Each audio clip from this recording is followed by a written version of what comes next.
A'udzubillahi minasyaitonirrajim. Bismillahirrahmanirrahim.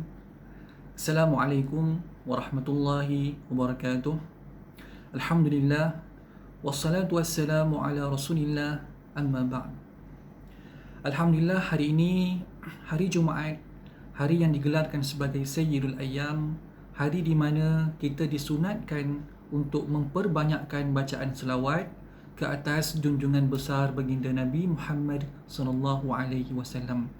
Kerana Nabi telah menyebutkan di dalam hadis beliau yang masyhur, "Man shalla alayya salatan wahidah, sallallahu alaihi biha asyara."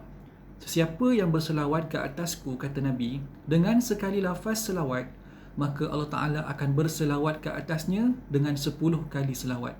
Selawat di sini bermaksud dengan Allah mengurniakan 10 kebaikan kepada mereka yang berselawat dengan satu selawat kepada Nabi Muhammad sallallahu alaihi wasallam. Hari ini insya-Allah kita akan berkongsikan satu kisah yang menarik, satu kisah yang ajaib berkenaan dengan kelebihan dan kehebatan berselawat. Suatu masa dahulu, pada zaman 50-an dan zaman 60-an, terdapat seorang pelakon wanita. Seorang pelakon wanita yang sangat terkenal, yang banyak membintangi filem-filem di Mesir pada suatu masa dahulu. Dan ditakdirkan oleh Allah, wanita ini akan melakonkan satu watak seorang wanita ahli sufi yang sangat salihah, iaitu watak Sayyidatina Rabi'atul Adawiyah radhiyallahu ta'ala anha, seorang wali Allah yang sangat akrab, yang sangat kasih dengan Allah Subhanahu wa taala. Ini wali Allah yang sangat hebat. Ini adalah ahlullah, ya.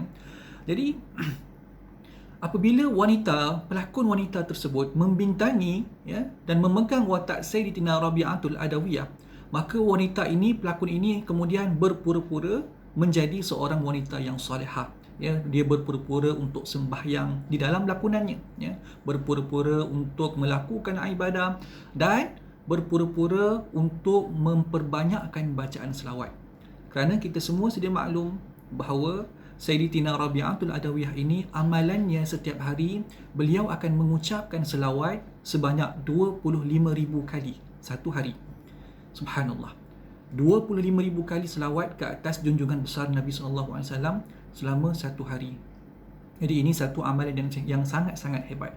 Jadi pelakon wanita ini dalam filmnya beliau sentiasa mengucapkan selawat dalam keadaan yang berpura-pura kerana beliau berlakon, ya.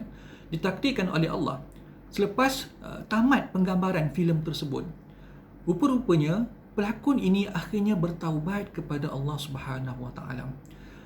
Maka taubatnya ini menarik perhatian orang ramai, ya. Kenapa beliau tergerak hati untuk mengubah dirinya daripada menjadi seorang pelakon yang terkenal, dan kemudian beliau meninggalkan dunia seni, ya, meninggalkan aktiviti lakonan, dan kemudian menjadi seorang wanita yang solehah, wanita yang kuat beribadat kepada Allah. Maka pelakon ini kemudiannya berkongsi kisahnya bagaimana beliau boleh bertaubat. Cerita beliau, satu hari setelah beliau tamat berlakon memegang watak Sayyidatina Rabi'atul Adawiyah, dalam tidurnya beliau bermimpi, dan dalam mimpi tersebut beliau bertemu dengan kekasih Allah, iaitu Nabi Muhammad sallallahu alaihi wasallam. Masya-Allah, orang yang bermimpi bertemu dengan Nabi ini adalah orang yang diberikan rahmat, yang diberikan kelebihan dan keistimewaan yang sangat-sangat istimewa. Jadi sangat beruntung. Bukan semua orang ada peluang untuk bermimpi bertemu dengan Nabi Allah Muhammad sallallahu alaihi wasallam. Jadi setelah beliau bermimpi, beliau bangun daripada tidur, dan kemudian beliau bertemu dengan seorang ulama yang hebat pada masa itu, iaitu Syekh Mutawalli Sya'rawi rahimahullah, ya. Dan kemudian beliau menceritakan kisah bagaimana beliau bermimpi bertemu dengan Rasulullah, dan wanita ini kemudian meminta Syekh Mutawalli untuk membimbing beliau, mengajar beliau bagaimana untuk bertaubat dengan sebenar-benar taubat. Jadi inilah kehebatan berselawat. Hanya kerana perempuan tersebut yang asalnya berpura-pura berlakon, ya, mengucapkan selawat di dalam lakonannya, kemudian tergerak hatinya untuk bertaubat kepada Allah. Allah memberikan hidayah, dibantu oleh syafaat Nabi SAW dan juga bimbingan para ulama. Akhirnya wanita ini meninggalkan dunia lakonan, meninggalkan dunia hiburan, menjadi seorang wanita solehah. Kerana itulah disebutkan oleh para ulama, Di antara amalan yang apabila kita melakukan amalan tersebut dalam keadaan yang riak, dalam keadaan yang ujub, dalam keadaan kita berbangga diri, tetapi amalan tersebut masih diterima dan disahkan oleh Allah. Apakah amalan tersebut? Iaitulah berselawat ke atas junjungan besar Nabi SAW.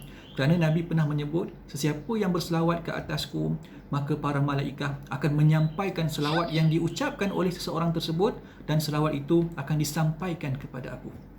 Subhanallah, inilah kehebatan selawat. Wallahu a'lam.